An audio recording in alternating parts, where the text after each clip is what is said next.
Merhaba arkadaşlar. Faselis Antik Kenti'nin Güney Liman'dayız. Antalya'nın Kemer ilçesi yakınlarında bulunan bu güzel antik kentin bir yarımadaya kurulmuş olması nedeniyle 3 tane limanı var. Kuzey, Doğu ya da merkezlerinden ve Güney Limanı. Güney Limanı şu anda bir plaj olarak kullanılıyor. Antik kentin içinde müze kartla girebiliyorsunuz. Ancak buna yaklaşık 2000 yıl önce burası sivil gemilere ve ticarete ayrılmış olan Faselis'in ana büyük limanıydı. Gördüğünüz gibi güzel bir liman.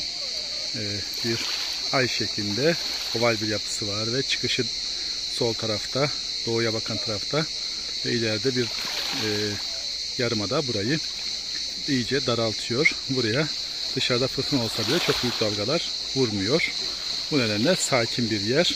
Hemen şu anda kuzey ucuna yakın noktada bulunuyoruz.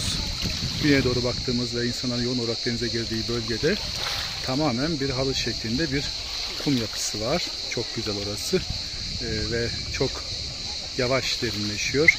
Yaklaşık 200 metre derinliğe, 200 metre açığa ulaştığınızda ancak bir insan boyuna varmakta. Bu yüzden yüzmeyi az bilenler için de uygun bir yer.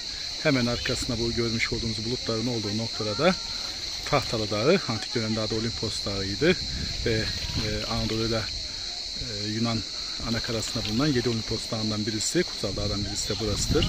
Üzerinde bir tahtalı teleferi adı verilen bir teleferik var. 2160 metre yüksekliğinde.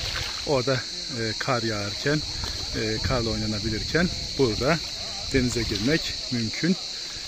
Milattan sonra 4. 5. yüzyıla kadar bu antik liman korunmaya devam etmiş. Limanın taşlarını hala görebiliyorsunuz. Hemen geride ağaçların olduğu noktaların gerisinde de limanın bazı yapılarına ait temeller görülmekte.